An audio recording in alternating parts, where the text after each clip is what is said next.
বছর ইবাদত করছে। একটা দুইটা বছর নয় গো, 500 বছর, 500 বছর একা দ্বারা ইবাদত করছে, তাও একটা দ্বীপের মাঝখানে। চতুর্দিকে সাগর আর মাঝখানে একটা দ্বীপ।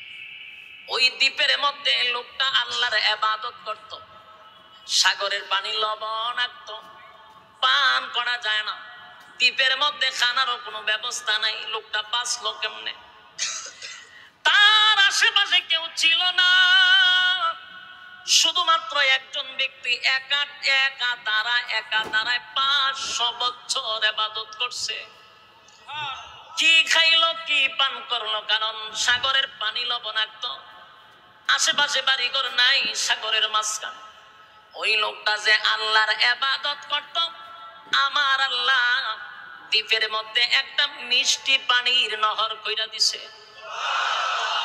আঙ্গুল বরাবর একটা ছিদ্র দিয়া পানি বাহির হইতো, মিষ্টি পানি খাইতো, মিষ্টি পানি পান করত। আর একটা ডালিম গাছ আমার আল্লাহ লাগায়া দিল। ওই গাছের ডালিম পাইরা খাইতো, প্রতি ওয়াক্তে 3টা ডালিম খাইতো। আর 24টা ঘন্টা আমার আল্লাহর ইবাদত করত রে। 500 বছরের ভিতরে তার আমল নামায় একটা গুনাহ নাই। এত ইবাদত করত। ওই লোকটা মালিকের ইবাদত করছে রে। তার জীবনের শেষ একটা ইচ্ছা ছিল, আমার আল্লাহর কাছে দোয়া করছে, আরে মালিক, আমি যেদিন দুনিয়া থেকে বিদায় হয়ে যাব, আমার একটা দোয়া তুমি কবুল করো। আমি যেন ইবাদত করা অবস্থায়, নামাজরত অবস্থায়, তোমার সেজদারত অবস্থায় আমার জন্য মৃত্যু হয়। 2 নাম্বার হলো, আমার লাশটার মধ্যে যেন কোনো ধরনের পোকামাকড় না ধরে, একেবারে টাটকা থাকে। আমার লাশটা যেন না পচে। আমার কিয়ামতের ময়দানে সেজদারত অবস্থায় আপনি আমার উঠাইবেন। আল্লাহ তার দোয়াটা কবুল করছে।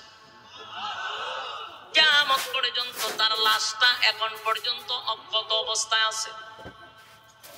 আল্লাহর নবী বলেন, এই ব্যক্তিটারে কিয়ামতের মাঠে আল্লাহ দাঁড় করাবেন, যার আমল নামার মধ্যে একটা গুনাহ নাই। আমল আছে 500 বছরের, 500 বছরের আমল, একটা গুনাহ নাই গো। সেজদারত অবস্থায় কিয়ামতের মাঠে উঠে দাঁড়াইব। সেদিন আমার আল্লাহ বলবেন, ফেরেশতারা রে, আমার এই বান্দাটার আমল নামায় একটা গুনাহ নাই। 500 বছর আমার গোলাম আমার ইবাদত করছে। আমার বান্দাটারে আমার দয়া মায়া দিয়া জান্নাতে ঢুকায়া দে। খুব খেয়াল করবেন কথাটা। আল্লাহ বলছেন, আমার দয়া মায়া দিয়া বান্দারের জান্নাতে ঢুকায়া দে। এবার বান্দারে যখন ফেরেশতা জান্নাতে লইয়া যায়, বান্দা কয়, দাঁড়ান, এ মালিক, আপনার দয়া মায়া যদি জান্নাতে যাইতে হয় গো, 500 বছরের ইবাদত আমার কোথায় গেল? খুব মনে রাখবেন কথা।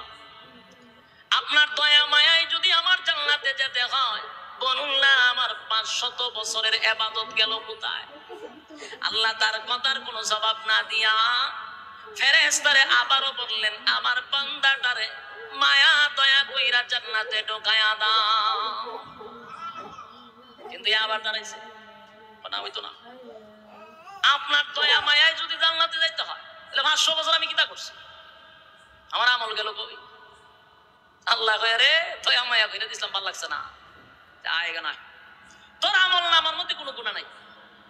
500 বছরের ইবাদত দিয়া যদি তুই জান্নাতে যাস, তোর দয়া মায়া কইরা জান্নাতে দিছিলাম, তোর ভালো লাগছে না, তাই 500 বছর হিসাব দিই তোর। সে দয়া মায়া কইরা জান্নাতে পাঠাইছিল, এটা তো সুজা জান্নাত ছিল, কিন্তু এ যখন হিসাব চাইছে, এই বেজালে পড়ছে না। 500 বছরের হিসাব না হইব, এই বেজালটা কিন্তু সেটা কেনছে। আল্লাহ হয় সুবিচার মতে বিচার হবে, বিচার হবে সুবিচার। আল্লাহ হয় ইবাদত করছে কত বছর, বলে 500 বছর। 500 বছর যে তুমি ইবাদত করলা, আমি যে তোমারে 500 বছর ইবাদত করার সুযোগ দিলাম। 2 নাম্বার কথা হলো 500 বছর যে তুমি ইবাদত করছো, আমি যে তোমারে আমার 2টা চক্ষু দিলাম, এই 2টা চক্ষু যদি মনে করো 500 বছরের ইবাদতের এই আমল দিয়া কি 2টা চক্ষু কিনা সম্ভব? আল্লাহ কয় রে 500 বছরের ইবাদত দিয়া তুই 2টা চক্ষু কিনতে পারবি? সুবিচার মতে তো কিনা যায় না। কে কয়? বনি ইসরাইলের ব্যক্তি কয় সুবিচার মতে তো আল্লাহ 500 বছরের আমল দিয়েও চোখ পাওয়া যায় না। আল্লাহ হয়তো প্রথমেই তোর 500 বছর শেষ, এরপর আমি বাদ দিলাম। 2 নাম্বার কত হইল? তুই তো 500 বছর ইবাদত করলি, 500 বছরে কত লক্ষ ডালিম খাইছ হিসাব দে। তোরে যে দ্বীপের মধ্যে আমি মিষ্টি পানির ব্যবস্থা করে দিয়েছিলাম, 500 বছর মিষ্টি পানি খাইছ হিসাব দে। আমার হাওয়া তো রইছু। এরপরে বান্দারা যখন ঠান্ডা লইয়া যায়, তাপের সুরে তার এমন পিপাসা লাগছে, পানির পিপাসায় তার জিহ্বা সব বেরিয়ে গেছে। এমন পিপাসা তার লাগলো, শেষে ফেরেশতারা কয় একটা গ্লাস পানি চাই। পানি তো নাই, আমল দিয়া পানি নিতে হয়। কতে আমার আমল দিয়া দিলাম। কতটুকু আমল? বলে আমার অর্ধেক আমল, 250 বছরের আমল দিছি, একটু পানি দাও। 250 বছরের আমলে আধা গ্লাস পানি দেওয়া হয়েছে। পানি খাইছে কিন্তু তৃষ্ণা নিবারণ হয়েছে না। হলো পাগল পাগল হয়ে গেছে। আরো 250 বছরের ইবাদত দিলাম, ভাই আমার একটা গ্লাস পানি দাও, ঠান্ডা পানি, কলিজাটা ঠান্ডা করি। আরো 1 গ্লাস পানি দেওয়ার পরে তার 500 বছরের ইবাদত শেষ নি। জান্নাতে যাইব কিতা দিয়া। এখন আল্লাহ কয় আরে দইরা এখন জাহান্নামে লইয়া যা, জাহান্নাম। এখন জাহান্নামের নেয় আরে শিক্ষার দেয়, জাহান্নামে যায় আর জোরে জোরে শিক্ষার দেয়। আল্লাহ সুবিচারের দরকার নাই, সুবিচারে আমার দয়া দিয়ে জান্নাতে পাঠাই দেন। ওহন লাইন সুদ করে অহন কয় সুবিচারের কোনো দরকার নাই, আমরা দয়া মায়া করি আমার জান্নাত দেন। যুবক মায়েরা আমার, কিয়ামতের ময়দানে কারো আমল দিয়ে কিন্তু জান্নাতে যাওয়া যাবে না। আল্লাহর অসংখ্য অগণিত নিয়ামতের শুকরিয়া আদায় আমরা করতে পারবো না। ওই ব্যক্তিরা তখন আল্লাহর দয়া মায়ায় তারে জান্নাত দিয়া দিবে। সুবহানাল্লাহ। আর প্রত্যেকটা জান্নাতীর চেহারা হবে ইউসুফ আলাইহিস সালাতু ওয়াস সালামের মতো। এইখানে শেষ নয় গো, এরপর আফসোস আছে। জান্নাতের ভিতরে আরো আফসোস পুরানো হবে। এরপরে কণ্ঠেরও আফসোস আছে অনেকের। গানও টান দিলে অনেক সময় দেখা যায় বউয়ের দরজা লাগায় বাইরিয়া জায়গা জিগাদিন বাইরে লাগে রেখো। তোমার যে বেমানি আর ছাগলের বেমানি দেখ যা, তো গরো দাম কেমনে মনের মধ্যে সময় কষ্ট লাগে না, কণ্ঠ বানানা বউ উঠে গেছে। আল্লাহ কয় এই আফসোস জান্নাতে থাকবে না। আপনারা আওয়াজে বোঝা যায়, এটা আমি মনে হয় গল্প কইতাছি আপনাদের কাছে। জান্নাতে কণ্ঠ কার মতো হবে? দাউদ নবীর মতো। সুবহানাল্লাহ। দাউদ পয়গম্বরের কণ্ঠ কেমন ছিল জানেন? দাউদ নবী টান দিলে পড়ে সমুদ্রের মাছগুলি দাঁড়ায়া যাইত। সুবহানাল্লাহ। সমুদ্রের মাছগুলা দাঁড়ায়া যাইত রে। এইখানে শেষ না, উড়ন্ত পাখিগুলা জায়গায় বসে যাইত। সুবহানাল্লাহ। এমন একটা কণ্ঠ আল্লাহ আপনি আমারে দিবে। সুবহানাল্লাহ। শেষ একটা কথা বল, যৌবনকাল কারে দিব? যৌবনকাল যদি আমার মালিক রে দিয়া দেই গো, আল্লাহ বলেন যৌবনকালের ইবাদত আমি আল্লাহর কাছে এত প্রিয়, এত প্রিয়, জান্নাতের ভিতরে আমি তোদেরকে যুবক বানায়া ঢুকাবো। সুবহানাল্লাহ। أفحسبتم أنما خلقناكم عبثا وأنكم إلينا لا ترجعون আল্লাহ বলেন অনর্থক বানাইছি না, অকারণে বানাইছি না, নিষ্প্রয়োজনে বানাইছি না। মহানপুরের ভাইয়েরা দিলের কানটা লাগায়া শুনেন, আল্লাহ অনর্থক আমাদেরকে বানাইছে না। প্রশ্ন যদি করেন তাহলে কেন বানাইছেন, আল্লাহ জবাব দিতেছে, ওয়ামা খালাকুতুল জিন্না ওয়াল ইনসা ইল্লা লিয়াবুদুন। আল্লাহ বলেন মানব আর দানব দুই জাতিরে বানাইছি ইবাদতের জন্য। যদি ইবাদত না করেন, এরপরও আল্লাহ বলছে وَلَقَدْ زَرَعْنَا لِجَهَنَّمَ كَثِيرًا مِنَ الْجِنِّ وَالْإِنسِ। আল্লাহ বলেন ইবাদত যদি না করস আগুন দিয়া জ্বালাবো আর পোড়াবো। তাহলে কি বুঝলেন, অনর্থক বানাইছে কিসের জন্য? ইবাদতের জন্য। ইবাদত না করলে আগুন দিয়া জ্বালাবে আর পোড়াবে। তাহলে আল্লাহ আমরা ছাইরা দিত না, বলুন ছাইরা দিব? ছাড়বে না। আল্লাহ বলেন আমি তোমাদেরকে বানাইছি ইবাদতের জন্য। সমগ্র সৃষ্টি জগৎ আমি বানাইছি তোমাদের গোলামি করার জন্য, আর তোমারে বানাইছি আমার গোলামির জন্য। ফয়সালা এটাই।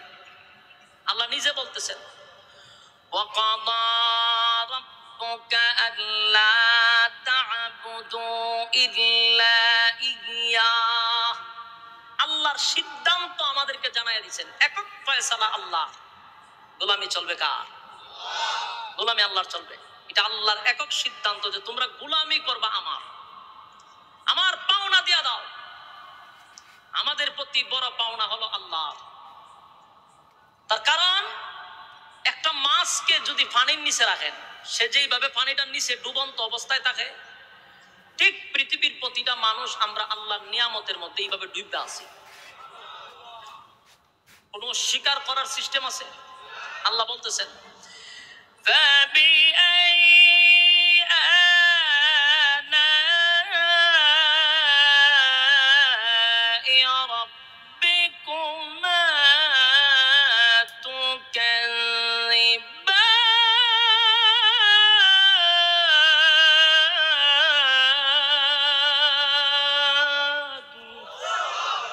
আল্লাহ বলেন কোন কোন নিয়ামতের অস্বীকার করবে?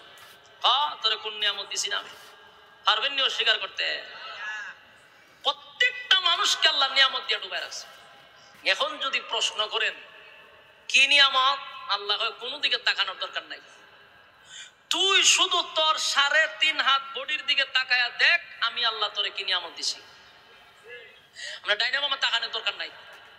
শুধু মাথার থেকে পা পর্যন্ত একটু বালিশের সঙ্গে মাথা লাগায় চিন্তা করেন যে আল্লাহ কত নিয়ামত দিছে। আপনার যদি 2টা চক্ষু না থাকতো, ভালো কোনো বংশে বিয়া করতে পারতে, কোন মাইয়া আমার কাছে বিয়া দিব, খানা বেটার কাছে দিব নি? ওইটা বেটা খানা অন্ধ, বালা জায়গা বিয়া দেওয়া যেত না। বাস্তব না বাস্তব? 2টা চোখ দরকার নাই, একটা ফাও যদি আপনার না থাকতো, বালা জায়গায় বিয়া করতে পারবে? হাত না থাকলে, তাহলে আল্লাহর যে কোন একটা অঙ্গ না থাকলে আপনার 4 পয়সার দাম নাই। 4 পয়সার দাম নাই। মাঝে মধ্যে আপনারা যদি চাঁদপুর যান অথবা কুমিল্লা শহরে যান অথবা রাস্তাঘাটে যদি যান, দেখবেন অনেক ভিক্ষুকরা কিন্তু আপনার কাছে এসে হাত পাতে। ওই ভিক্ষুক গুলার দিকে তাকায় দেখবেন অনেকের হাত নাই, ফা নাই, তো অনেকের চক্ষু নাই।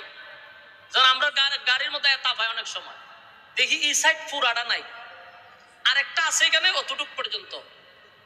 তো এটা দিলে পরে এইভাবে সিফাদা ধরে টাকা তো এরপরে নেয়। 4 পয়সার দাম আছে। এর সাথে কেউ সেলফি তুলে, আমরা যদি মাতুন না আমার সাথে কথা কই না, কেন সেলফি তুলে নি কেউ? হোটেল নিয়ে কফি খায়, ফেসবুকে এরা নিয়ে ছবি ছাড়ে না, কেন? 4 পয়সার দাম নাই। আল্লাহর একটা অঙ্গ না থাকার কারণে মানুষ তারা মূল্যায়ন করে না। তোমারে নিয়ে কফি খায় কেন? তোমারে নিয়ে ছবি তুলে কেন? তোমার কাছে আল্লাহর নিয়ামত আছে, এই জন্য মানুষ তোমারে মূল্যায়ন করে। আমরা যদি আমাদের 3.5 হাত বডির দিকে তাকাই তাহলেই বুঝতে পারবো আল্লাহ আমাদেরকে কি পরিমাণ নিয়ামত দিচ্ছে। সুবহানাল্লাহ। যুবক ভাই, রব্বে কারীম বলেন পা থেকে মাথা পর্যন্ত যদি একবার শুধু তাকায়া দেখ আমি আল্লাহ তোরে কি পরিমাণ নিয়ামত দিছি। শুকরিয়া আদায় করার জন্য শুধু তুই আমার 2টা চক্ষুর দাম দিতে পারবি না, 2টা পা, 2টা হাত আমি যদি না দিতাম পৃথিবীর কোন হসপিটালে গেলে অরিজিনাল হাত পাবেন? পাইবেন না আপনারা? যুবক ভাইরা আমার, আল্লাহ রাব্বুল আলামিন বলেন অসংখ্য অগণিত নিয়ামত দিয়া তোদেরকে দুনিয়ায় পাঠাইছি, আমি কোনো ট্যাক্স চাই না, আমার যে নিয়ামত খাস অসংখ্য নিয়ামত দিয়া তোদেরকে ডুবায়া রাখছি। বান্দা আমি তোদের কাছে কোনো কিছু চাই না, শুধু চাই ইবাদতের জন্য বানাইছি, গোলামিটা শুধু করবি আমি আল্লাহ। আমি সারা অন্য কারো কাছে চাইলে আমি আল্লাহ সহ্য করতে পারি না। সব জিনিস মালিক বরদাস্ত করতে পারে, কিন্তু আল্লাহর ইবাদতের জায়গায় যদি অন্য কারো কাছে আমরা চাই এটা মালিক বরদাস্ত করতে পারে না। বুঝেন নাই কথা? এক্সাম্পল দিলে বুঝতে পারবেন। এক্সাম্পল দেই বুঝার জন্য। মনে করেন আপনি বিয়ে করছেন নতুন, ও খুব সুন্দর, আর আমরা যুবকরা এখন লাল চামড়ার প্রতি খুব পাগল। লাল চামড়া থাকলে মা বাপের খবরও নেওয়া লাগে না। তো বউ যদি সুন্দর, মনে করেন এক বেচারার বউ খুব সুন্দর, তো বউ যা চায় সে সেটা দেওয়ার চেষ্টা করে। একদিন অফিস থেকে বাসায় এসে দেখে বউ খুব রাগান্বিত তার উপরে। মহিলাদের একটা অভ্যাস হলো হঠাৎ গাল ফুলাইয়া রাখে। তো জিগাইলেন কিতা সমস্যা, উত্তর না দিয়া খালি দেখবেন জিনিসও লড়ায়। তখন আপনি বললেন যে তুমি যদি বিষয়টা না খাও তাহলে তো বুঝবো না, বলো তো কি সমস্যা। তখন কয় পাশের বাড়ির ভাবি জামাইয়ে 20,000 টাকা দিয়ে একটা শাড়ি দিছে, তোমার সংসারে আসার পরে কি পাইলাম? সারা জীবন দিল, কিন্তু এরা লাস্টেই কথাটি কয় কি পাইছি। বাস্তব না বাস্তব? আপনারা মোহনপুরের মহিলারা খুব বালা। আমি আমার এলাকার হইতে যে কোনো অসুবিধা আছে? এখানকার মহিলার যদি আমি দোষারোপ করি মাহফিল শেষ করে যাওয়ান যাবনি, এটা আমি জানি। আমি আমার এলাকার কথা কইতেছি, আপনার এলাকার না। তো বেচার অফিস থেকে আসার পরে বউ কয় 20,000 টাকা দেয়া পাশের ঘরের বাবির তার জামাইয়া দিছে, তুমি কি দিলা? ওইটার জন্য নিকাল ফলাইছে বলে হ। যাক, বউরে বুঝায় টুজায় বলছে যে আমার তো বেতন টেতন পাইছি না, সামনের মাসে দিয়া দিব। বেচারা রেন্টিন করে বউরে শাড়ি একটা দিছে, কারণ গাল ফোলাইয়া রাখছে। বউরে দিছে, বউ খুব খুশি। কিছুদিন পরে আবার আইসা দেখা, আবার যেই সেই কথা টথা কয় না, জিনিসপত্র খালি লড়ায়। সমস্যা কি? কথা টথা কয় না, খুব রাগ। জানি তুমি যদি না খাওতে তো বিষয়টা বুঝবো না। হয় পাশের বাড়ির বাবি জামাইয়ে 3 ভরি স্বর্ণ দিয়ে একটা নেকলেস বানাই দিছে, তুমি কি দিছ? বেচারা কয় সর্বনাশ, এখন যে আবদার করছে এত টাকা পামু কো? কেমনে ভাই এটা আমি তো জানি না, পাল্লা দিয়া চলতে হবে। বেচারা এখন রেন করলো, রেন কইরাই না বউরে এই স্বর্ণ দিছে, বউ খুব খুশি। মোট কথা হলো বউয়ের আবদার রক্ষার্থে যা চায় সে তা দিতে রাজি, তাও বউয়ের মুখের হাসি দেখতে চায়। কিন্তু একদিন আইসা দে বউ খুব রাগ, এদিন সারা রাত তার রাগ ভাঙাইতে পারে না। সকালে জিগায় তুমি যদি না কও, সব জিনিস চাওয়া মাত্রই দিতেছি, এখন এইভাবে গাল ভোলাই রাখলে তো হবে না, বলো কি চাও। তখন সে কয় পাশের বাড়ির একটা ছেলেরে আমার খুব ভালো লাগছে, হের আইনা না দিলে আর ঘর সংসার করতাম না। আপনার কাছে আমার প্রশ্ন, কোন স্বামী এটা মাইনা নিব? কথা কই না দি? বালা স্বামী যদি হয় গাল রে ফুলাইছেন, গাল এমনি সে চালাইব? ওহন যেটা চাইছস সব বনাশ করে লাইছস। জামাই তো দূরের কথা, তোরে আমি এখন ফাড়াত বাইতালাম ওদিরা। বাস্তব না বাস্তব? কোন স্বামী এটা মাইনা নিতে পারেনি। আর আইনা তো দূরের কথা, আরেকজনের সাথে হাসি দিছে, এটা তো সহ্য হয় না। কথা কয় না? ঠিক আল্লাহ বলেন সব সহ্য করতে পারি, আমার জায়গা যদি আরেকজনের কাছে তুই চাস, আমি আল্লাহ এটা সহ্য করতে পারি না। এই জন্য সব গুনাহ মাফ হয়, শিরিক গুনাহ মাফ হয় না। আল্লাহর একক সিদ্ধান্ত হলো ইবাদত চলবে আমার, অন্য কারো না। রব্বে কারীম বলেন আমি তোরে বানাইছি বড় মহব্বত কইরা, আমি তোরে নিজের হাত কুদরতি হাত দিয়া তোরে বানাইছি। বান্দারে ফেরেশতা বানাইছি হুকুম দিয়া, আসমান জমিন বানাইছি হুকুম দিয়া, তোরে আমি আল্লাহ বানাইছি কুদরতি হাত দিয়া। তোরে বানানোর পরে চারটা কোয়ালিটি সম্পূর্ণ করছি, তোরে সুন্দর বানাইছি সবচেয়ে বেশি। আর চারটা কসম কেড়ে বলছি তোরে সুন্দর কইরা বানাইছি। 3 ফলের কসম, জাইতুন ফলের কসম, সিনাই পর্বতের কসম, মক্কা নগরীর কসম। চারটা কসম কেড়ে বলছি বান্দা তোর থেকে সুন্দর করে আমি কাউরে বানাই নাই। এত সুন্দর করে বানাইলাম কেন রে বান্দা? শুধুমাত্র কেবলমাত্র গোলামি করবি আমি আল্লাহ। নিয়ামত কম দেয় নাই। যুবক ভাই, অসংখ্য অগণিত নিয়ামত আমার আল্লাহ আপনারে আমারে দিছে। নিয়ামত পাওয়ার পরেও যদি মন গড়া জিন্দেগি আমি আর আপনি চালাই রে, আমার আল্লাহ প্রত্যেকটা মানুষকে নিয়ামতের মধ্যে ডুবায়া রাখছে। এমনকি সকালেও যদি আমার আল্লাহরে আপনি গালি দেন, বিকাল বেলা আমার মালিক আপনার জন্য খানা রেডি রাখবে।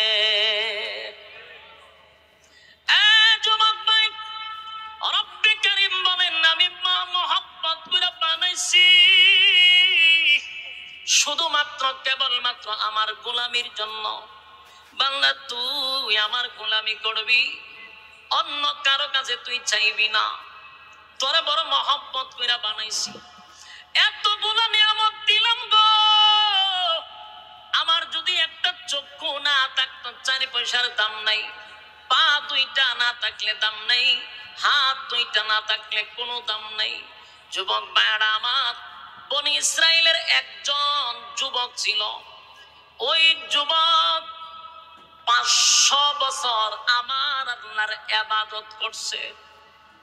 আপনার আর মোহনপুর সুবহানাল্লাহ চিনি কোন সময় ঘন্টাটা বললে 500 বছর ইবাদত করছে। একটা 2টা বছর নয় গো,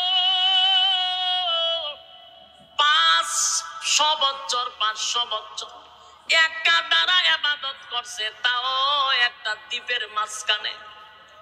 চতুর্দিকে সাগর আর মাঝখানে একটা দ্বীপ। ওই দ্বীপের মধ্যে লোকটা আল্লাহর ইবাদত করত। সাগরের পানি লবণাক্ত, পান করা যায় না। দ্বীপের মধ্যে খানারও কোনো ব্যবস্থা নাই। লোকটা বাঁচলো কেমনে? তার আশেপাশে কেউ ছিল না, শুধুমাত্র একজন ব্যক্তি একা তারায় 500 বছর ইবাদত করছে। কি খাইলো কি পান করলো? কারণ সাগরের পানি লবণাক্ত, আশেপাশে বাড়িঘর নাই, সাগরের মাঝখানে।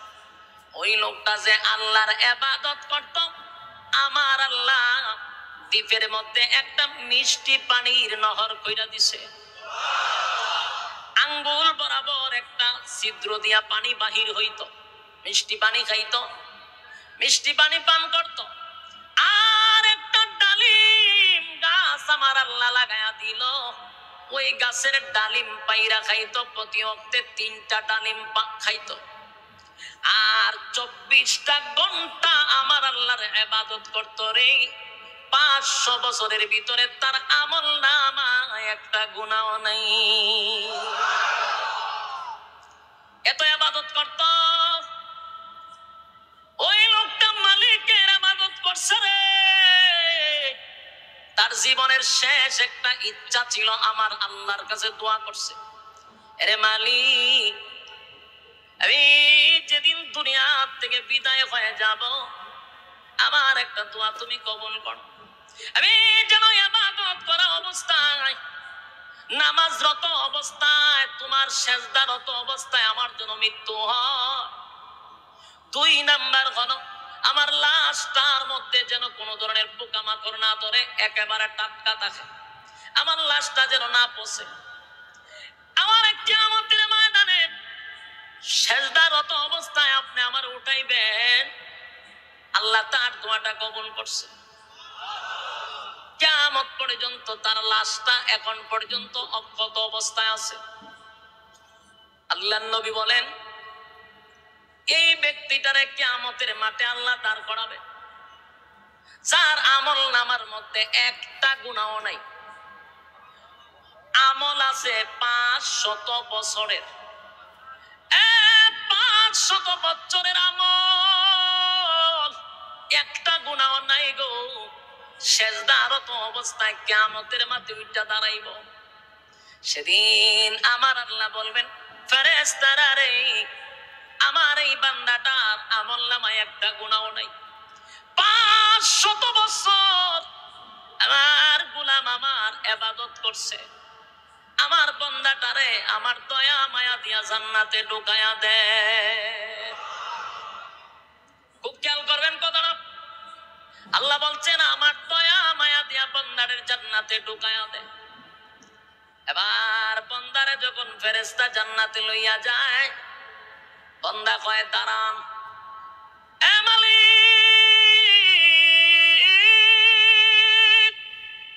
আপনার দয়া মায়া যদি জান্নাতে যাইতে হয় গো, 500 বছরের ইবাদত আমার কোথায় গেল? খুব মনে রাখেন কথা।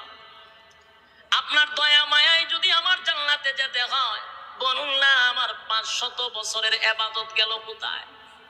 আল্লাহ তার কথার কোনো জবাব না দিয়া ফেরেশতারে আবারও বললেন, আমার বান্দাটারে মায়া দয়া কইরা জান্নাতে ঢোকায়া দাও। কিন্তু আবার দাঁড়াইছে না, হইতো না। আপনার দয়া মায়ায় যদি জান্নাতে যাইতে হয়, তাহলে 500 বছর আমি কিতা করছি? আমার আমল গেল কই? আল্লাহ কয়, রে দয়া মায়া কইরা দিছিলাম, ভালো লাগছে না, আয়গা না, তোর আমল নামার মধ্যে কোনো গুনাহ নাই। 500 বছরের ইবাদত দিয়া যদি তুই জান্নাতে যাস, তোর দয়া মায়া কইরা জান্নাতে দিছিলাম, তোর ভালো লাগছে না, তাই 500 বছরের হিসাব দি তোর।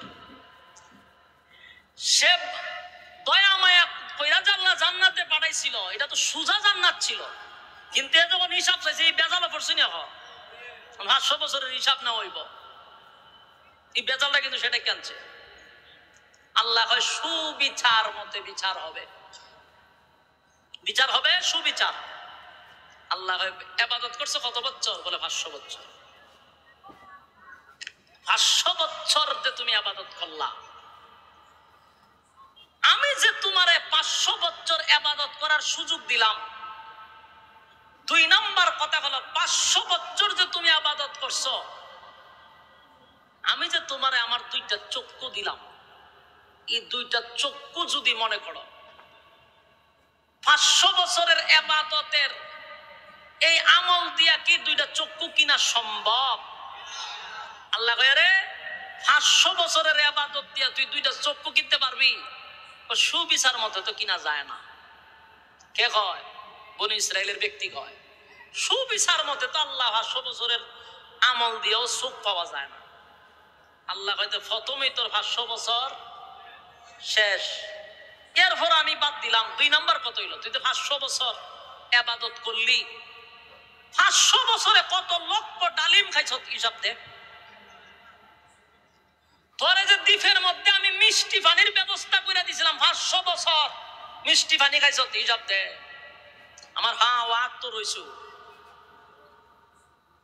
এরপরই বান্দারা যখন ঠান্ডা লইয়া যায়, তাপের সুরে তার এমন পিপাসা লাগছে, পানির পিপাসায় তার জিহ্বা সব বেরিয়ে গেছে, এমন পিপাসা তার লাগলো। শেষে ফেরেশতারা কয়, একটা গ্লাস পানি চাই। পানি তো নাই, আমল দিয়া পানি নিতে হয়। কত আমার আমল দিয়া দিলাম। কতটুক আমল? বলে আমার অর্ধেক আমল, 250 বছরের আমল দিছি, একটু পানি দাও। 250 বছরের আমলে আধা গ্লাস পানি দেওয়া হয়েছে। পানি খাইছে ঠিক, কিন্তু তৃষ্ণা নিবারণ হয়েছে না। হলো পাগল পাগল হয়ে গেছে, আরো 250 বছরের ইবাদত দিলাম, ভাই আমার একটা গ্লাস পানি দাও, ঠান্ডা পানি, কলিজাটা ঠান্ডা করি। আরো 1 গ্লাস পানি দেওয়ার পরে তার 500 বছরের ইবাদত শেষ নেই, জান্নাতে যাইব কিতা দিয়া। এখন আল্লাহ কয়, আরে দইরা এখন জাহান্নামে লইয়া যা, লইয়া যা জাহান্নামে। এখন জাহান্নামের নেয় আরে শিক্ষার দেয়, এ মালিক, জাহান্নামে যায় আর জোরে জোরে চিৎকার দেয়।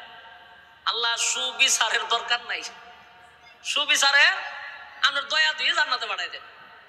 ওহন লাইন নাই সত্যি, অহন কয় সুবিচারের কোনো দরকার নাই, আমরা দয়া মায়া করি আমার জান্নাত দেন। যুবক মায়েরা আমার, কিয়ামতের ময়দানে কারো আমল দিয়ে কিন্তু জান্নাতে যাওয়া যাবে না। আল্লাহর অসংখ্য গলিত নিয়ামতের শুকরিয়া আদায় আমরা করতে পারবো না। ওই ব্যক্তিরা তখন আল্লাহর দয়া মায়ায় তারে জান্নাত দিয়া দিবে। সুবহানাল্লাহ। কারণ কিয়ামতের মাঠটা বড় ভয়ঙ্কর।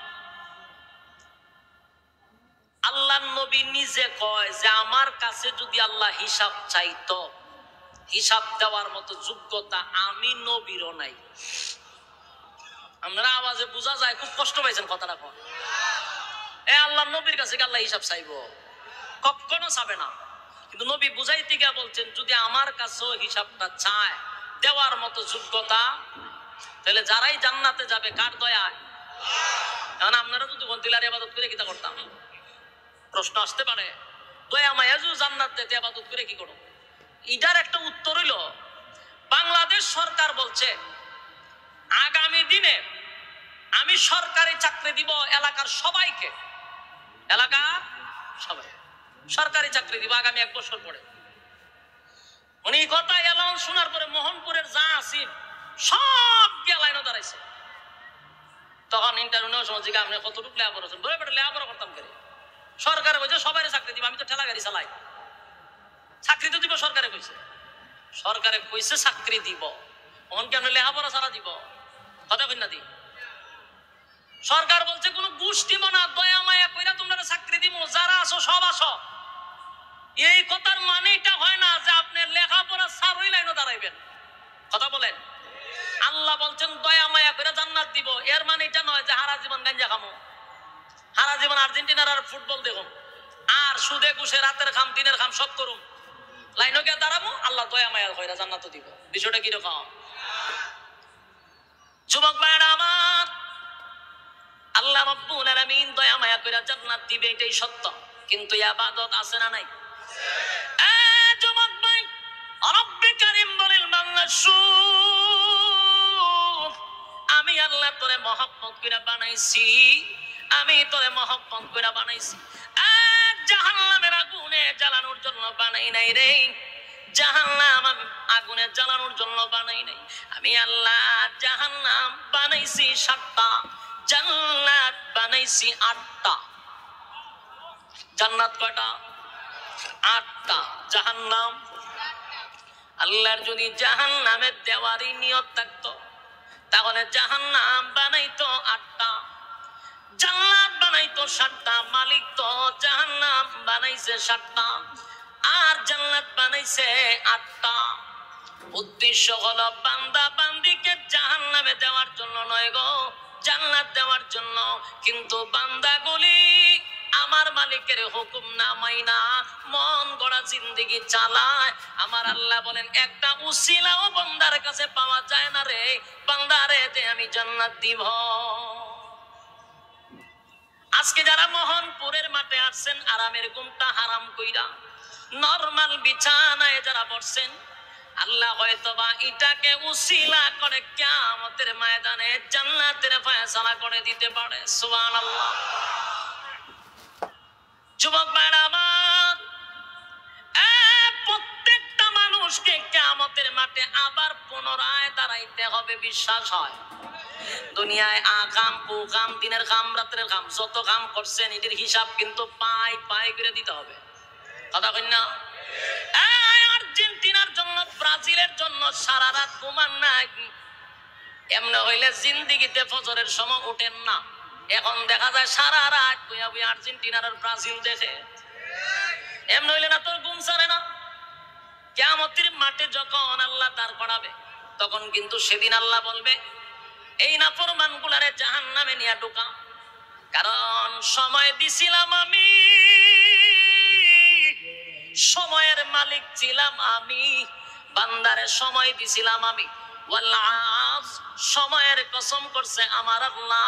আল্লাহ বলেন নাফরমানরে যদি বলা হইতো নামাজের কথা, মাহফিলের কথা, উত্তর দিত আমার সময় নাই।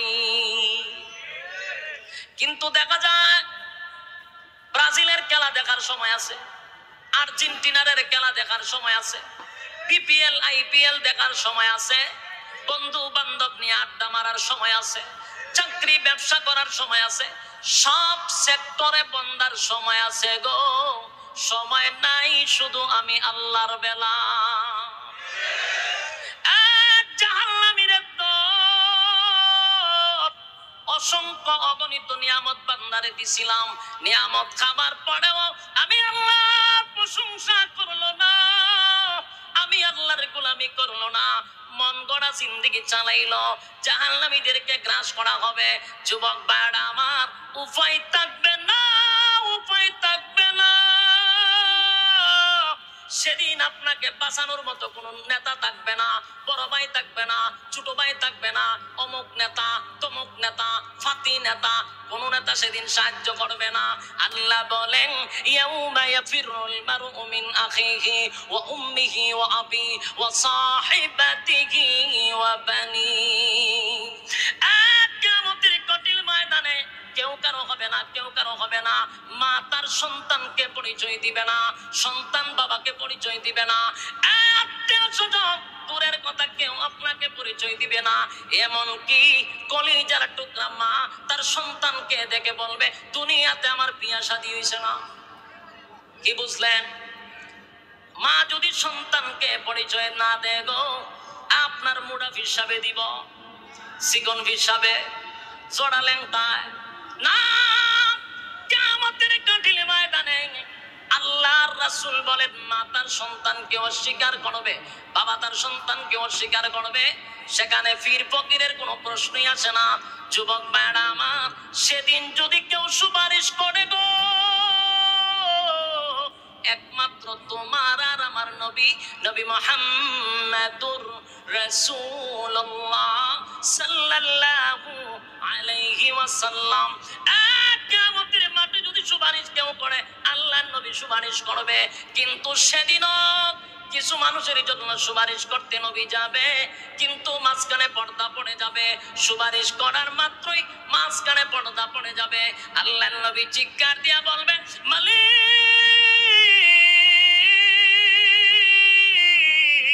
আপনি আমারে বলছেন হাসরের মাঠে সুপারিশ করার জন্য, মাঝখানে কেন পর্দা পড়ে গেল গো? আল্লাহর নবীকে জানায়া দেওয়া হবে, নবীজি কার জন্য সুপারিশ করবেন? এরা আপনার উম্মত নয়, আপনার রক্ত মাখা ইসলাম, দান দান বাঙ্গা ইসলাম দুনিয়াতে রেখে আসছিলেন আমানত। তারা আপনার ইসলামটারে মানুষের সামনে বিকৃত করছে, মন গড়া জিন্দেগি চালাইছে। তারা আপনার ইসলাম সঠিকভাবে মানে নাই, তারা মন গড়া জিন্দেগি চালাইছে। এই জন্য আমি শীতের সময় গরম পানি, গরমের সময় ঠান্ডা পানি, ঠান্ডা পানির কথা স্মরণ হবে। ইল্লা হামিমা ওয়া গাসাকা, আল্লাহ বলেন আমি পানি দিব, 1000 বছর পানির জন্য চিৎকার দিবে, 1000 বছর পানির জন্য চিৎকার দিবে। এখন আপনারা কয়টা চিৎকার দেন পানির লেগে? চিৎকার তেমন লাগে না, টিউবওয়েল চাপ দিলেই হয়, টিউবওয়েল চাপ দিলে আমরা পানি পাই। আল্লাহ বলেন 1000 বছর চিৎকার দিবে রে, কিন্তু সেদিন বান্দার কথার জবাব দেওয়া হবে না। আর দুনিয়াতে যৌবনকালে যদি আল্লাহকে একটা ডাক দেয়, আমার আল্লাহ বলেন একটা ডাকে 70 বার আমি আল্লাহ বান্দার জবাব দিয়া দেই। জোরে গান সুবহান, 70 বার জবাব দেয়। আর কিয়ামতের মাঠে জাহান্নামের ভিতরে 1000 বছর চিৎকার দিবে, এরপরেও জবাব দেওয়া হবে না, জবাব দেওয়া হবে না। জবাব পাই, দিলের কান লাগায় শুনেন। আমার আল্লাহ বলেন আমার দয়া মায়া বেশি, বান্দা পতন প্রথমেই বলেছি, সৃষ্টি জগতের মধ্যে তোরে শ্রেষ্ঠত্ব দিছিলাম, আমি তোরে সুন্দর করে বানাইছিলাম, হাত লাগাইয়া বানাইছিলাম। সব কিছু করার পরেও মন করা জিন্দেগি চালাইলি। আমার দেওয়ার সময় তুই আর্জেন্টিনার রে দিলি, আমার দেওয়ার সময়টা ব্রাজিল রে দিলি, বন্ধু বান্ধবের আড্ডায় দিলি। আর আমি যখন সময় চাই, বান্দা জবাব দেয় আমার সময় নাই। বাস্তব না বাস্তব? আল্লাহ বলেন, এখন দে, আমার না নিয়ামত খাইলি, আমি না তোরে নিয়ামত দিলাম, আমার তো দিলি না। আমার দেয়ালে আমার তোমার পড়ে, আমারে দিলি না। জাহান্নামের ভিতরে যখন ফালানো হবে, 1000 বছর চিৎকার দিবে শুধু পানির জন্য। আল্লাহ জবাব দিবে, নাফরমানরা কি চায়? ফেরেশতারা বলবে, আল্লাহ পানি চায়। আল্লাহ তখন জবাব দেয়, ইল্লা হামিমা ওয়া গাসসাকা। এমন একটা পানি দেওয়া হবে, তারপরে গরম পানি, বিষাক্ত পানি, রক্ত আর পুষ্কুলি দেওয়া হবে পান করার জন্য। 1000 বছর নয়, 50,000 বছরের পিপাসা। কারণ হাসরের মাঠে দাঁড়ায় ছিল 50,000 বছর, আগুনের ভিতরে 1000 বছর। পানি ঠান্ডা না গরম দেখার সময় আছে? দেখো, পানি ঠান্ডা না গরম দেখার সময় নাই। যেই মাত্র পান করবে, তো ভিতরের নারী পুরি যা আছে সব গইলা গইলা পাহাড়ের রাস্তা দিয়ে বেরিব। আসিনি নাউজুবিল্লাহ। যুবক ভাইরা আমার, এই পরিস্থিতিটা যেন সামনে না আসে, এই পরিস্থিতির শিকার যেন আমরা না হই। দুনিয়াতে এই সময় টাকা, এই যে হায়াতটা, এটা নিয়ামত। হায়াত থাকতে মালিকের গোলামি করার দরকার আছে না নাই? আজকের এই মাহফিল থেকে যদি আমরা সিদ্ধান্ত নিয়ে নেই, আল্লাহ যা করছি গো, অন্যায় করছি, অপরাধ করছি মালিক, জীবনের সব গুনার উপরে লজ্জিত হইলাম। আল্লাহ ভবিষ্যতে এমন গুনাহ আমার দ্বারা হবে না। চোখের পানি যদি একটা ফোঁটা গড়াইয়া গড়াইয়া নাকের ডগা পর্যন্ত চলে আসতে পারে, আল্লাহ বলেন, আমার দয়া মায়া এত বেশি রে। বান্দা ফেরেশতারে জিগায়, আল্লাহ, বান্দা কেন কান্দে? আল্লাহ জাহান্নামের ভয়ে কান্দে। আমার বাবা কি জান্নাত দেখছে গো? না মালিক, জান্নাত দেখে নাই। আমার বান্দা কি জাহান্নাম দেখছে? না মালিক, জাহান্নামও দেখে নাই। তাহলে এত কান্দে কেন? উলামায়ে কেরামদের বয়ান শুনিয়া জাহান্নামের ভয়ে, জান্নাতের আশায় তারা কান্দে। আল্লাহ বলেন, ওয়াদা দিলাম সাক্ষীতা, ওয়াদা দিলাম আমি আমার বান্দার গুনাহ সব মাফ করে দিলাম। এখানে শেষ নয়, আল্লাহ বলেন, পাহাড় পরিমাণ গুনাহ, সাগরের ফেনা পরিমাণ গুনাহ, ওই গুনাহগুলারে নেক দ্বারায় পরিবর্তন করিয়া বান্দার আমল নামায় দিয়া দিলাম। জোরে কোন সুবহান। আমার আল্লাহর কত মায়া, আমার আল্লাহর কত দয়া। কিন্তু এই দয়া মায়াটা দুনিয়ার জমিনে, যদি দয়া মায়া পাওয়ার পরে মন গড়া জিন্দেগি চালাও, আমার আল্লাহ কয়, কিয়ামতের মাঠে আমার এই রূপ থাকবে না। সেদিন আল্লাহ দাঁড়াবে কাহার রূপ নিয়া। এই জন্য দয়া মায়া দুনিয়ায় থাকা অবস্থায় গুনার উপরে লজ্জিত হওয়া দরকার কিনা? কথা হয় না? যুবক ভাই, মানুষকে আল্লাহ 3টা কাল দিছে। জোরে কোন কয়টা? বৃদ্ধকাল মাইনাস, শিশুকাল মাইনাস। আল্লাহ বলেন, শুধু যৌবন কালের হিসাব দে, আমি আল্লাহ এই পৃথিবীর 10টা পৃথিবীর সমান জান্নাত দিয়া দিব। কালের হিসাব চায়? আল্লাহ চায় কোন কালের? দেই কোন কাল? বৃদ্ধকাল। বলুন দেই কোন কাল? চাইল আল্লাহ যৌবন কাল, দিলাম আল্লাহরে বৃদ্ধকাল। এই যে বাটপারি আমার দেশে চলতেছে, সারা জীবন আকাম কুকামের পিএইচডি কইরা 60 বছরের পরে মক্কা গিয়া নাম পালায় হাসি, দেশ আগের মতো হাসি। এরপরে ফ্যামিলির সাফের ছুটে হেরে ভাড়ায় মসজিদ নামাজ ফিরা, মান সম্মান যায় যায়, আপনি হাজি হয়েছেন নামাজ পড়েন না। এলাকার ঘরের সাফের ছুটে মসজিদে গিয়ে নামাজ পড়ে 5 ওয়াক্ত। কিছুদিন যেতে না যেতে এই এলাকার মানুষ সিদ্ধান্ত নেয়, এক তৈল মুরব্বী বয়সে বেশি, আর এক তৈল হাসি, আর এক তৈল 5 ওয়াক্ত নামাজি, তারে মসজিদের সভাপতি বানায় দাও।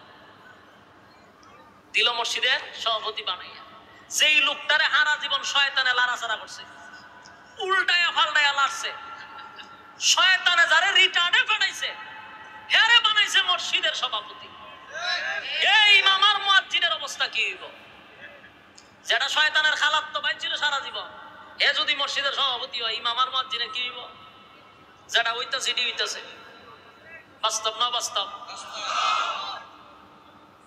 হারে 3 দিন হইল না হে মসজিদের সভাপতি যে 5 ওয়াক্ত নামাজ পড়ে, ইমাম সাহেব রেগে জারি মারে, মুয়াজ্জিনরে জারি মারে। 2টা শট করা দিবেন খানের নিচে দিয়া, কইবেন তোর যৌবন কাল কোন জায়গায় কাটছে আমরা বালা জানি।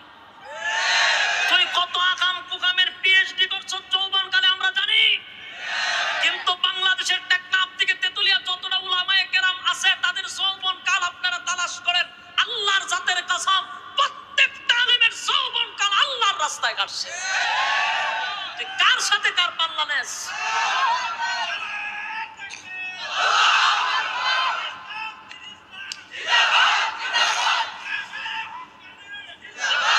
সম্মানিত সুধী, আমি আপনার বাস্তব কথা বললাম। আমার কথাটা শোনার পরে আবার বালিশের সঙ্গে মাথা লাগাই চিন্তা করবেন। যতটা মসজিদের ইমাম আছে, যতটা মাদ্রাসার শিক্ষক আছে, বলুন আমাদের যৌবন কালকে ক্লাবে কাটছে না সারা জীবনে এই লাইনে? জন্মের পর থেকে আমরা দাড়ি হাত দিয়া দেখি নাই, আর তুই সারা জীবন সপ্পান সপ্পা ইচ্ছা মতে বার্নিশ করছস। তোর গালে বার্নিশ করছে যেইভাবে কানের মধ্যে করে, এইভাবে তোর বার্নিশ করছে। আর বুড়া খালা এসে এখন তুই 22-7 লম্বা দাড়ি রাখছস, নাম পালাইছত হাজি। তুই যে কত নম্বরের হাজি এটা আমরা জানি। এই অতিভক্তি দেখানো হয় কোন কালে? বৃদ্ধকালে। কোন কালে? আর আল্লাহ কইছে কোন কাল দেওয়ার কথা? যৌবন কাল। যৌবন কাল দেয় খামে আর কুখামে। আমার আশ্চর্য লাগে, আল্লাহ কয় যৌবন কাল দেয়, হে দেয় আল্লাহরে বৃদ্ধকাল। এই বৃদ্ধকাল দে তুই আল্লাহরে দেশ কি বইলা দেয় শুনেন, এখন তওবা শুনেন। হয় আর জীবনে কোনোদিন সুদ খাইতাম না, ঘুষ খাইতাম না, তওবা করতেছে তওবা। আর জীবনে কোনোদিন মানুষের উপরে জুলুম করতাম না, আর কোনোদিন বেগানা নারীর দিকে তাকাইতাম না, সেপ পালাই দিছি। এ তওবা করে কয় বছরের মাথায়? 60 বছরের পরে তওবা করে। জুলুম করতো না, সুদ খাইতো না, ঘুষ খাইতো না, বেগানা নারীর দিকে তাকাইতো না।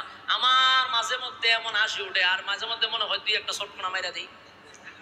কেরে মারতাম মনটা কয়, তুই যে আল্লাহর সাথে বাটপাইটা করতে কর, আমরার সাথে আল্লাহর সাথে খরচ করে। তুই যে কইলি আর জীবনে সুদ খাইতে না, ঘুষ খাইতে না, তুই ফারস কেমন সুদ খাইতে? কারণ সুদের টাকা তোলার জন্য একটা শক্তি লাগে, কথা বল না? প্রভাবশালী না হইলে সুদের টাকা তুলন যায় না। তুই 60 বছর তোর ভাইয়া গেছে গা, তুই সুদ আর ঘুষ খাইতে না, পারবি নি খাইতে। 2 নাম্বার, হে কয় আর জীবনে মানুষের উপরে জুলুম করতো না। তুই যাচ্ছেন জুলুম করতে, এখন তোর একটা চটকনা দিয়ে 3 হাত দূর ফেলাইব, এটাও তো বাট পারি। 3 নাম্বার হয় বেগানা নারীর দিকে তাকাইতাম না। তো তুই এখন ছাইয়া থাক, তুই 60 বছরের পরে ছাইয়া থাক, তোরে কেনা কইতে চাইতে না, যতক্ষণ বড় ছাইয়া থাক। তুই চাইলই কিতা না চাইলই কিতা, তোর ব্যাটারিত কুস্তা আসেনি, তুই এখন ছাইয়া থাক, চাইতে নাই কথা কস করে। যেই সময় তোর ছাওয়ার সুযোগ ছিল, তুই কম চাইছ না, মাত্র মা তুই যে ছাওন চাইছস, ওখান তুই চলতে পারত না, লাড়ি তুই রাখারস, তুই আল্লাহরে কস আর জীবনও চাইতে না। আচ্ছা কোন চাইতে হয় যাবি না? আমার মনে হয় এর যা তওবা দেখে শয়তানে ডিজে গানের আয়োজন করে। বাস্তব না বাস্তব? শয়তানে দেখি না দেখে ডিজে গান লইয়া নাচে। আর মসজিদের সভাপতি যখন এই লোকটারা বানানো হয়, তখন শয়তানের পুরা গোষ্ঠী লইয়া ক্লাবে বোতল খায়। যেই লোকরে ফাটাইলাম আমরা রিটার্ডে, কারণ এরা দিয়ে আমরারই কোনো কাজ হয় না, এটা সেটা দিছি। এই লোকরে বানাইছে মসজিদের সভাপতি। সাবধান, যাই না শুই না বুঝা শুই না বানাবেন একজন আলেম। কথা কই না দি, এই আলেমের যৌবন কাল কাটছে আল্লাহর রাস্তায়। আমাদের দেশের তৌবা নিয়ে হয় একটা ফাইজলামি আল্লাহর সাথে। আর কোন সময় দেখা যায় কেউ তৌবা করে তো নেয় একবার আজরাইলে সুফাত বসাইয়া। এটা কিভাবে এমন টাইপের তৌবা করে তো নেয়, আমি গিয়া দেখি আজরাইলে বইয়া সুফাত চা খায়। তুই বলতাছে রে তোর বৈষম্য কয় হুজুর তৌবা করাই দিন, আর জীবনে যাতে এটা না করে। বলো এগুলা এই সমস্যাটা এলাকাতে আসেনি? এগুলা কুসংস্কার। আল্লাহ আমাদের কাছে কোন কাল চায়? যৌবন কাল চায়। আর আমরা দেই কোন কাল? যুবক ভাইরা আমার, শেষ একটা কথা আপনাদের কাছে আমি বলে যাই। আমার হয়তোবা সময় শেষ, প্রায় 10:30। আচ্ছা, শেষ একটা কথা বলে যাই। আমাদের কাছে কিন্তু মালিক চায় যৌবন কাল, আমরা দেই কোন কাল? বৃদ্ধকাল না। আল্লাহ বলেন যৌবন কালটার বড় দাম সবার কাছে। এই কালটা যদি আমার আল্লাহরে দিতে পারস, ওয়াদা দিলাম যৌবন কাল যদি আমারে দিয়া দেস, আমি আল্লাহ এই পৃথিবীর 10টা পৃথিবীর সমান জান্নাত তোর নামে লিখে দিব। মোহনপুরের যুবকরা, যৌবন কালে যদি কেউ আল্লাহর কাছে 2টা হাত তুলে তওবা করে, মালিক আর কোনোদিন করব না, এটা হলো যুক্তি। আর যদি 60 বছর পরে গিয়ে হয় আর করবো না, এটা হলো অযুক্তিক, কারণ প্রার্থনা করতে হয়। কথা হয় না? আর 25-30 বছরের যুবক যদি হয় করবো না, এটা যুক্তি, কারণ চাইলেও পারবো। 60 বছর পরে চাইলেও। এই জন্য আল্লাহ বলেন যৌবন কালে যদি ওয়াদা করস, ওয়াদা দিলাম আমি আল্লাহ তোর প্রতিটা ডাকে 70 বার জবাব দিব। আর জান্নাতের ভিতরে আমার আল্লাহ আপনি আমারে যুবক বানাই ঢুকাইব না, কোন বৃদ্ধরে ঢুকাইব? প্রত্যেকটা জান্নাতি থাকবে কমপক্ষে 32-30 বছরের যুবক। আপনার এলাকাতে সুবহানাল্লাহ আসেনি? 30-32 বছরের বয়স থাকবে। বয়স কোনোদিন কমবে না, কোনোদিন বাড়বে না। যদি হয় 30, তো এটা 31ও হবে না, 29ও হবে না। সুবহানাল্লাহ। যুবক ভাই, 30-32 বছর থাকবে, বাড়বেও না, কমবেও না। প্রত্যেকটা মানুষের বডি হবে আদম নবীর মতো কমপক্ষে 60 হাত লম্বা। 60 হাত লম্বা বানাইব। শুধু এখানেই শেষ না, আল্লাহ বলেন প্রত্যেকটা আমি এমন সুন্দর করে বানাইব, কারণ দুনিয়াতে সুন্দরের আফসোস আছে না নাই? কালো মানুষ সারাটা দিন চায় আয়নার সামনে খালি কেমনে সুন্দর হইতো, কথা হয় না? আর যে একবারে বেশি খালা রাগ করে আয়নার সামনেই জানা এটা চেহারা দেখে কি দরকার। আর যেই লোকটা সুন্দর বারে বারে আয়নার সামনে গিয়া কয় মাশাআল্লাহ, যে সুন্দর চেহারা, যে কোনো মানুষ দেখলে আই লাভ ইউ কইব, আমার চেহারা খারাপ না, আছে না নাই? তাহলে কালো মানুষ সুন্দর হতে চায়, সুন্দর মানুষ কোনোদিন খালা হইতে চায় না, কথা কয় না দি? তাহলে বোঝা গেল কালো মানুষের আফসোস না হলো সুন্দর হতে চায়, দুনিয়াতে সম্ভব, কথা কই না দি? ৭০ দাঁত বসাইলে সুন্দরী বনি। আল্লাহ বলেন সেই আফসোস আমি পুরা করব জান্নাতে। সুবহানাল্লাহ। প্রত্যেকটা জান্নাতি যারা হবে ইউসুফ আলাইহিস সালাতু ওয়াস সালামের মতো। আমরা সব আশা আল্লাহ জান্নাতে পূর্ণ করব। সুবহানাল্লাহ, সুবহানাল্লাহ। জান্নাতের ভিতরে যদি যৌবন কাল আল্লাহরে দিয়া দেন, আল্লাহ বলেন যুবক বানায় ঢুকাবো আর সুন্দর বানায় ঢুকাবো। বডি এখন তো মনে করেন বালা যদি কেউ বডি হয়, এর সাথে কথা হয়তো ডরি করে, ভয় লাগে, কারণ হতে করে ইতে করবো। আপনারা বুঝাইতে চাই যে দুধ সিফাতা দড়ি লড়তাতে না। তো যার বডি নাই, আমার মতো বডি যাদের আছে, আমরা তো অসহায়। আফসুস কিন্তু ভিতরে আছে, কথা কই না দি? সবার আফসুস আছে, যদি এর মতো এরকম একটা বডি হইতো। কিন্তু এই আশা জীবনে আল্লাহ পূরণ করবো দুনিয়ায় এটা পূরণ হবে জান্নাতে। সুবহানাল্লাহ। প্রত্যেকের বডি হবে 60 হাত লম্বা। এই সময় আমরা যদি এমনি দেন তিনটা বহুত পার হয়ে যাবো গা, কথা কই না দিই ফন্ড আত্ম নিম্নে বুকটা হইব না, বিশ্বাস হইতেছেন আপনারা? ফন্ড মিনিমাম বুকটা পাস হবে। জান্নাতের ভিতরে আল্লাহ এরকম বডি বানাইবো, বিশ্বাস হয়নি? এইখানে শেষ নয় গো, এরপর আফসোস আছে। জান্নাতের ভিতরে আরো আফসোস পুরানো হবে। এরপরে কণ্ঠের আফসোস আছে অনেকের। গানও টান দিলে অনেক সময় দেখা যায় বউয়ে দরজা লাগায় বাইরে জায়গা জিগাদিন বাড়ি লাগে রেখো, তোমার যে বেমানি আর ছাগলের বেমানি দেখছা তো গরো দাম কেমনে মনের মধ্যে সব কষ্ট লাগে না, কণ্ঠ বাগানা বউ উঠে গেছে। আল্লাহ কয় এই আফসোস জান্নাতে থাকবে না। আপনারা আওয়াজে বোঝা যায়, এটা আমি মনে হয় গল্প কইতাছি আপনাদের কাছে। জান্নাতে কণ্ঠ কার মতো হবে? দাউদ নবীর মতো। সুবহানাল্লাহ। দাউদ পয়গম্বরের কণ্ঠ কেমন ছিল জানেন? দাউদ নবী টান দিলে পড়ে সমুদ্রের মাছগুলি দাঁড়ায় যাইত। সুবহানাল্লাহ। সমুদ্রের মাছগুলা দাঁড়ায় যাইত না। এইখানে শেষ না, উড়ন্ত পাখিগুলা জায়গায় বসে যাইত। সুবহানাল্লাহ। এমন একটা কণ্ঠ আল্লাহ আপনি আমারে দিবে। সুবহানাল্লাহ। শেষ একটা কথা বল, যৌবনকাল কারে দিব? যৌবনকাল যদি আমার মালিক রে দিয়া দেই গো, আল্লাহ বলেন যৌবনকালের ইবাদত আমি আল্লাহর কাছে এত প্রিয়, এত প্রিয়, জান্নাতের ভিতরে আমি তোদেরকে যুবক বানায়া ঢুকাবো। সুবহানাল্লাহ। রাজি আছেননি? কথা কই না? আপনারা বারে বারে পিছে চাইতেছেন, আপনারা হুজুর আয় পড়ছে, আর টেনশন করার দরকার নাই। আল্লামা হাফিজুর রহমান সিদ্দিকী কুয়াকাটা হুজুর আমাদের মধ্যে এসে পৌঁছে গেছে। আলহামদুলিল্লাহ। আসেনি? এই কথা কইেন না, শেষ কথা। ওই আয়া পড়ছে, আয়া পড়ছে, চিল্লেন। শুনেন একটা কথা কই, ওই খারুন বে খারুন, মাতামাতি করেন কেন? না এখানে থাক, একটু সরান, এখানে রাখেন। শেষ করতেছি, চিল্লা চিল্লি করুন কেন? শেষ কথা শুনেন। টিউবলাইট জ্বালাইলে মোমবাতির আর আলো থাকেনি। আমি এখন একটা মোমবাতি, টিউবলাইট আয়া পড়ছে, আপনারা অতক্ষণ যে ফিসে যা চাইছেন, আমার বাতি জ্বললা উঠছে।